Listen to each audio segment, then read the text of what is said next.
O Senhor esteja convosco. Proclamação do Evangelho de Jesus Cristo, segundo Lucas.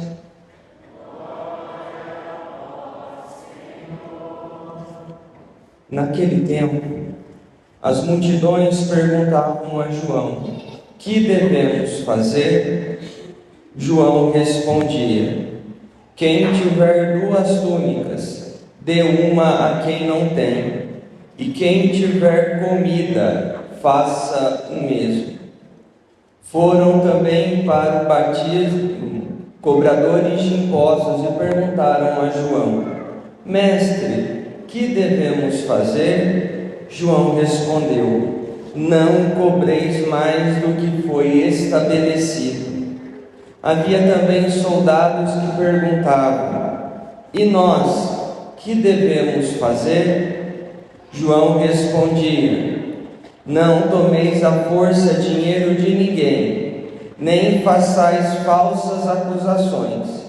Ficai satisfeito com o vosso salário. O povo estava na expectativa e todos se perguntavam no seu íntimo se João não seria o Messias. Por isso João declarou a todos: eu vos batizo com água, mas virá aquele que é mais forte do que eu não consigo desamarrar a correia de suas sandálias. Ele vos batizará no Espírito Santo e no fogo.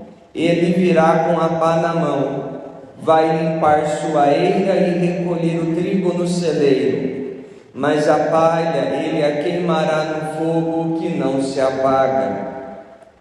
E ainda de muitos outros modos, João anunciava ao povo a boa nova. Palavra da salvação.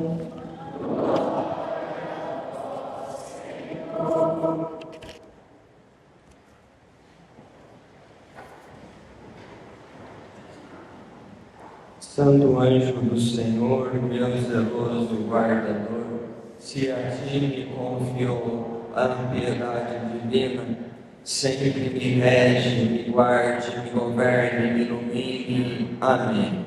A cruz sagrada seja minha luz, não seja o dragão meu guia. Retira-te, Satanás, nunca me aconselhe coisas vãs. É mal que tu me ofereces, bebe tu mesmo do teu veneno. Levanta-se Deus, intercedendo a bem-aventurada, sempre Virgem Maria, São Miguel Arcanjo e toda a milícia celeste. Que sejam dispersos teus inimigos, e fujam todos quantos vos odeiam. Em nome do Pai, do Filho e do Espírito Santo. Amém. Meus queridos e estimados filhos e filhas, estamos então celebrando o 3º domingo do tempo do Advento, e como vocês podem bem perceber, a cor litúrgica deste domingo é o rosa. E por qual motivo? A cor rosa dentro da liturgia, sempre quando é utilizado, é para poder indicar que um determinado tempo está para terminar. E aí nós utilizamos essa cor 2 vezes apenas durante todo o ano litúrgico. No 3º domingo do tempo do Advento e no 4º domingo do tempo da Quaresma. E aí, comumente, o domingo de hoje e o 4º domingo da Quaresma são chamados de domingo da alegria. Pois bem, dizer o domingo da alegria no 4º domingo do tempo da Quaresma é correto. Por qual motivo?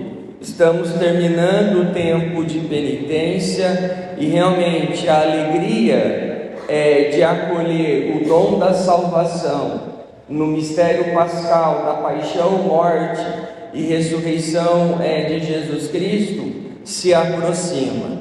Mas dizer que o terceiro domingo do tempo do Advento também é o domingo da alegria, essa afirmação é um tanto quanto equivocada. Por quê?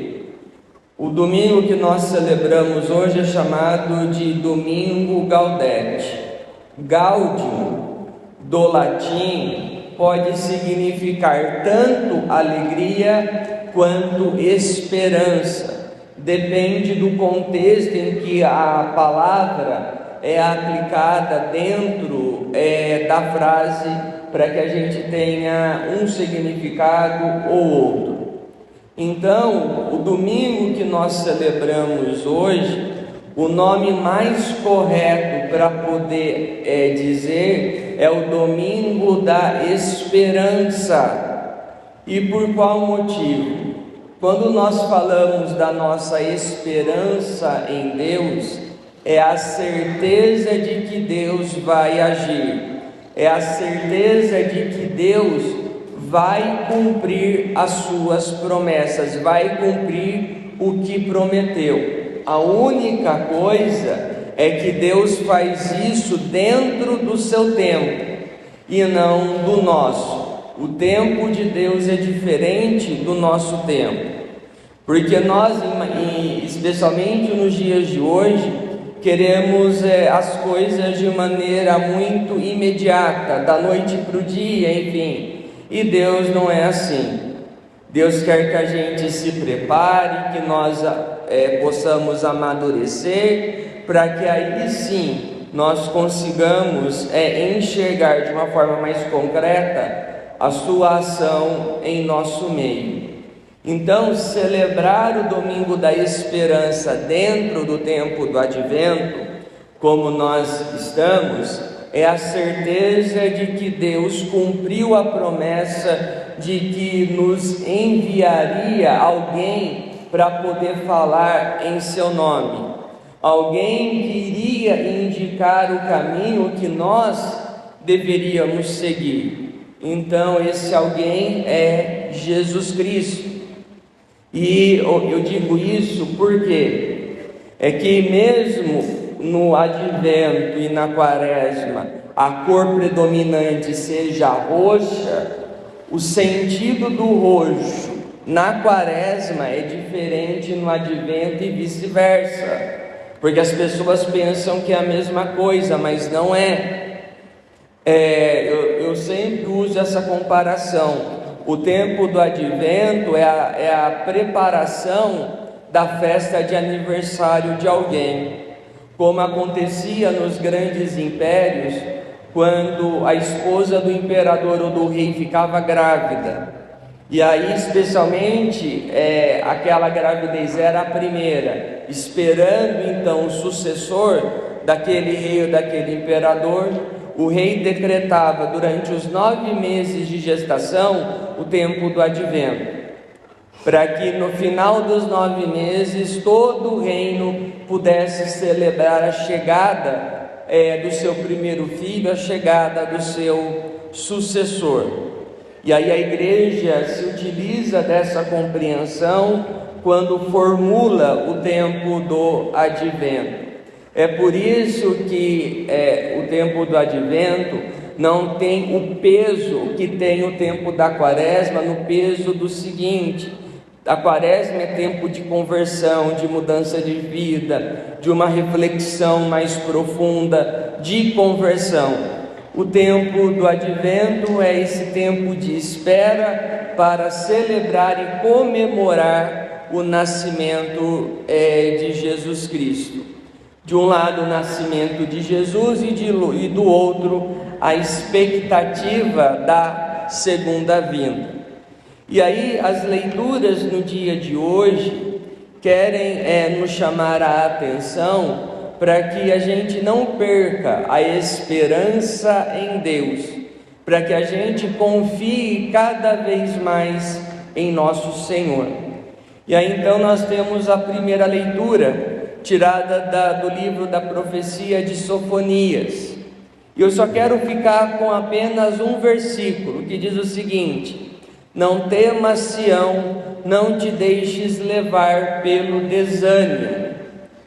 O desânimo aqui vamos entender da seguinte forma: algo que nós precisamos fazer e não fazemos, algo que nós temos a obrigação de fazer porque assumimos um determinado compromisso e não fazemos.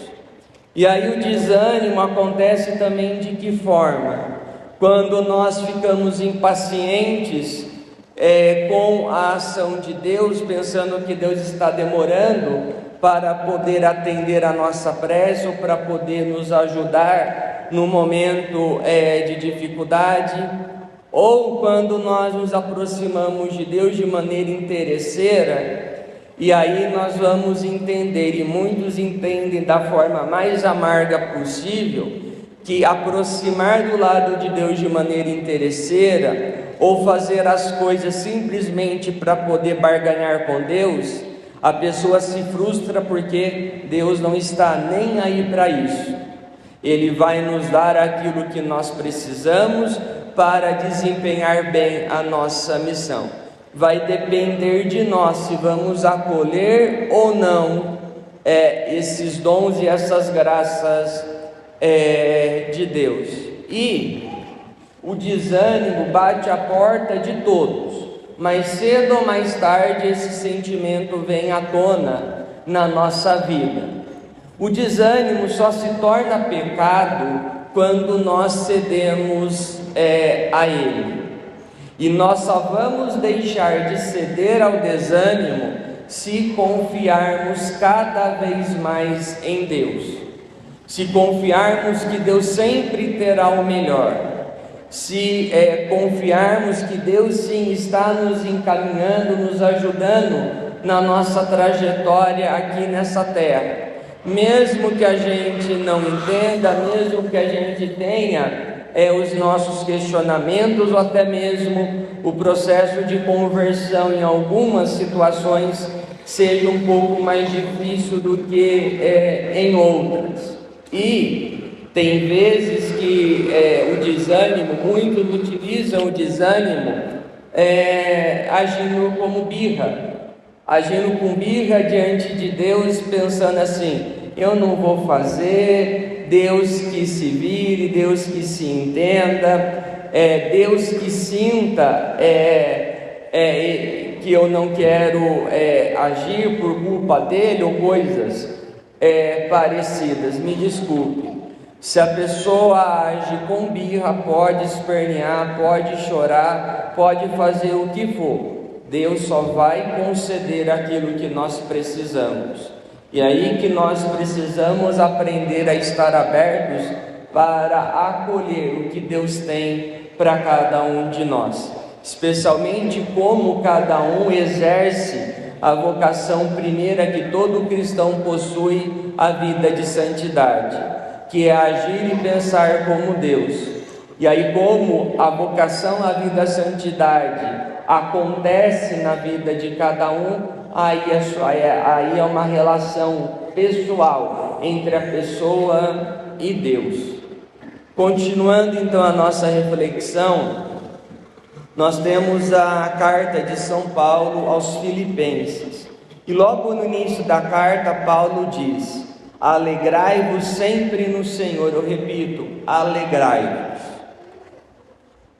Aqui nós precisamos entender também o seguinte: a alegria que Paulo fala aqui não é o sentimento de euforia que nós temos. É que as pessoas confundem o sentimento de euforia com felicidade, um sentimento de alegria transbordante, digamos assim, como simplesmente alegria verdadeira, e não é assim. Porque a euforia passa, e quando passa a euforia, nós ficamos com o quê?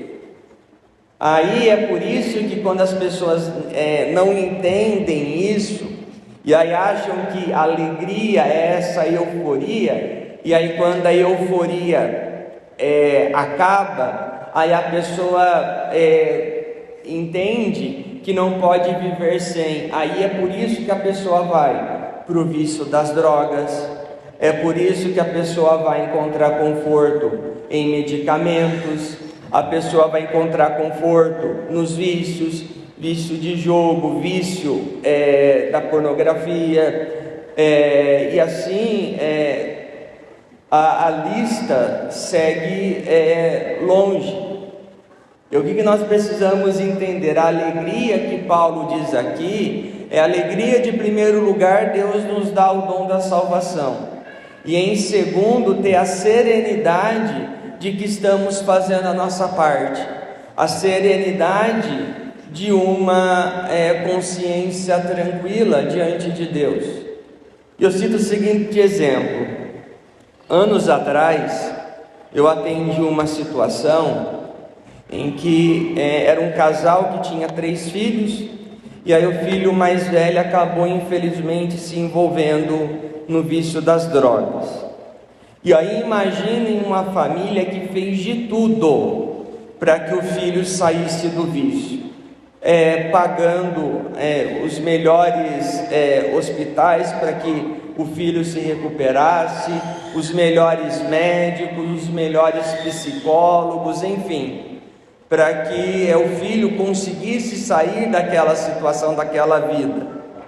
Fizeram de tudo, mas o filho não quis, o filho não aproveitou as oportunidades. E aí o que aconteceu?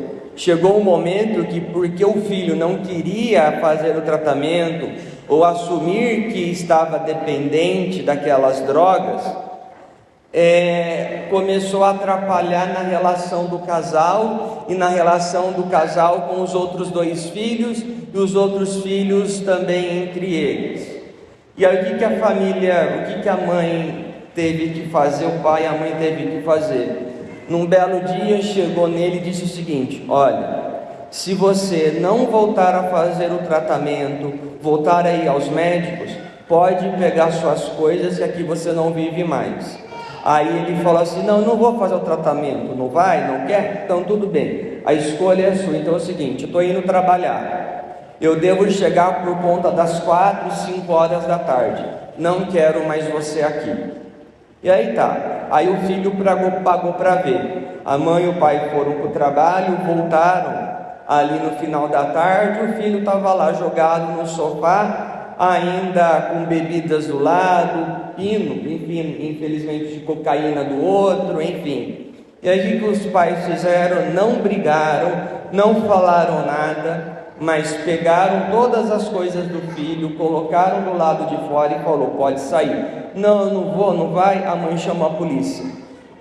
E aí o filho teve que ir preso, enfim, mas não voltou para casa. E aí essa família falava comigo assim: padre, nós chegamos no limite, mas nós não podíamos sacrificar o nosso casamento, a nossa família, a nossa relação com os filhos, por conta de alguém que não quer ajuda, por conta de alguém que pensa que é o centro de tudo, então não deu mais.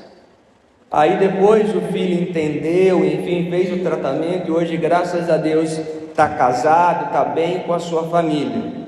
Mas eu quero dizer, a família, o pai e a mãe, não tinham outra escolha, mas fazendo isso, trouxe serenidade ao relacionamento deles, serenidade com o relacionamento com os outros filhos. Não foi um sentimento de euforia, mas era preciso tomar uma atitude e que a outra pessoa entendesse, assumisse também as responsabilidades das suas escolhas.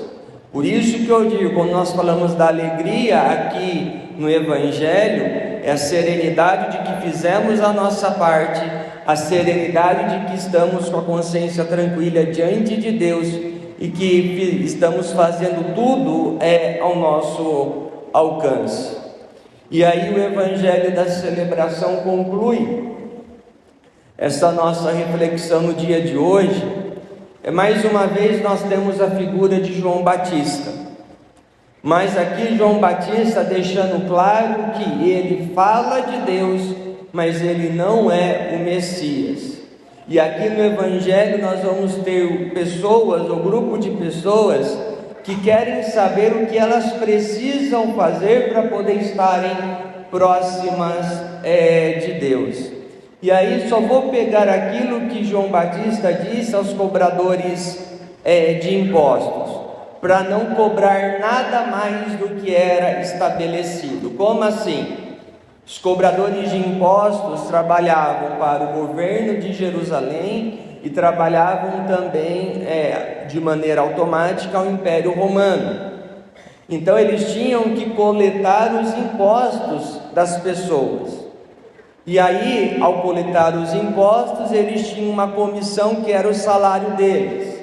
Mas o que muitos cobradores de impostos faziam, cobravam um valor mais alto para que, além da comissão, além do salário, eles tivessem mais dinheiro nos seus bolsos. Isso é furto, gente. Isso é furto, isso é roubar, é agir com desonestidade. E aí João Batista só fala: faça aquilo que lhe cabe, faça o seu trabalho e nada mais. Não queira se aproveitar dos outros. E aí aqui, como eu disse, os cobradores de impostos agem com desonestidade. E infelizmente nós também agimos várias vezes de forma desonesta com Deus. Desonesta em que sentido? De não assumir um compromisso ou de não assumir de fato as responsabilidades como cristãos. Como assim?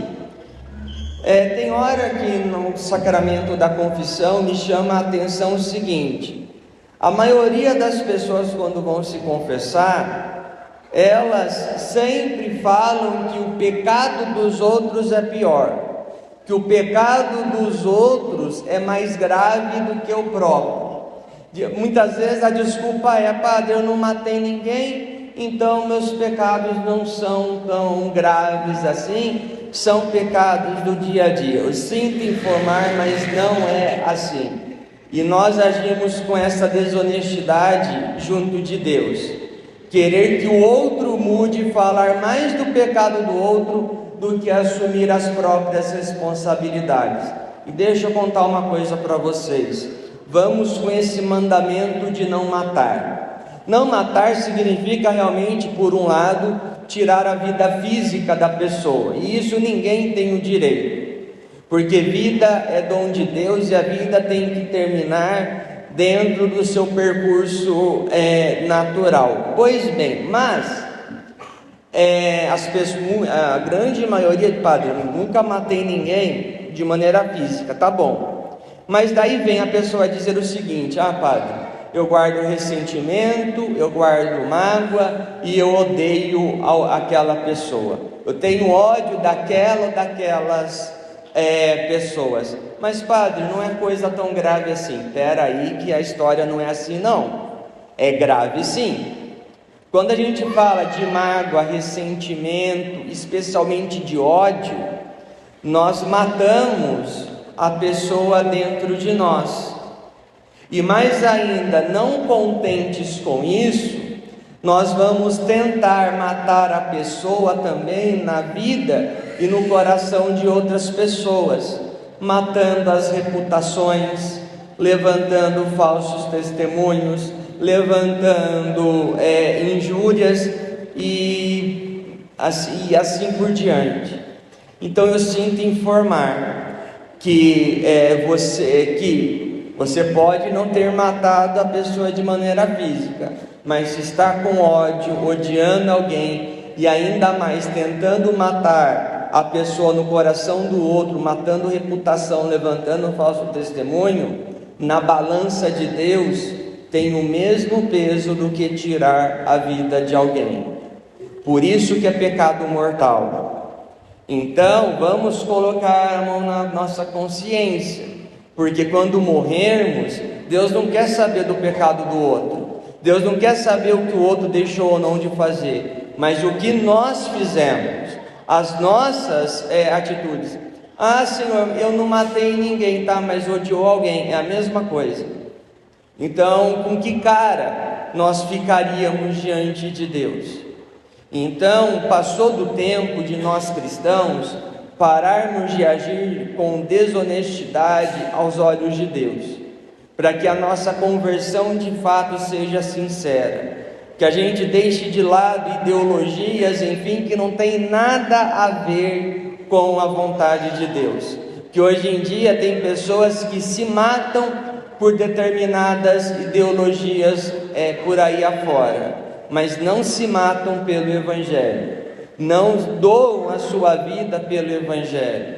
Eu gostaria de ver muito cristão aí afora que mata por conta da sua ideologia política e partidária, colocando homens como se fossem deuses, homens como se não errassem, abraçando ideologias partidárias que são a favor do aborto, contra a vida, contra a família, contra a própria igreja.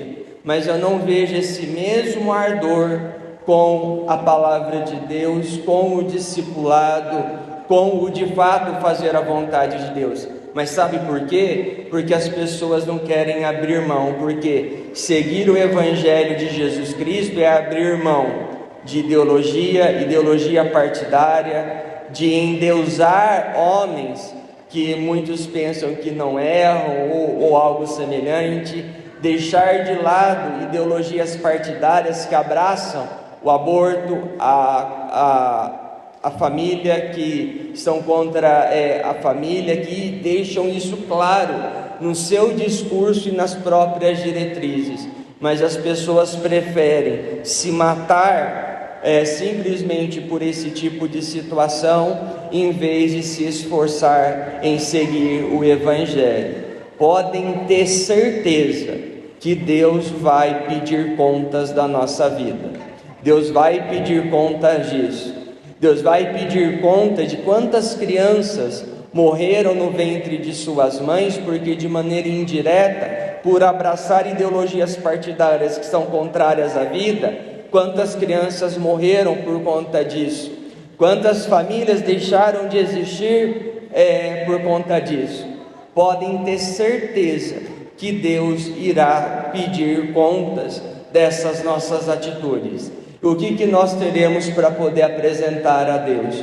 O nosso compromisso com a sua palavra e com a verdade do Cristo que não muda, ou com essas outras situações que só demonstram, infelizmente, o quão distante nós estamos de Deus e, infelizmente, o quão mais próximos nós estamos de Satanás e daquilo que Satanás quer fazer no nosso meio, do que da vontade de Deus. Então, que nesta Santíssima Eucaristia possamos continuar esse nosso processo de transformação e de conversão também nesse tempo. Acolher no nosso coração, preparar a manjedoura do nosso coração para acolher o menino que vem. E ao acolher o menino Jesus no nosso coração, que realmente a nossa conversão e transformação seja autêntica, porque confiamos que Deus sempre terá o melhor. No instante de silêncio, ainda sentados, meditemos sobre a palavra de Deus e que ela dê seus frutos na vida de cada um de nós. Louvado seja nosso Senhor Jesus Cristo.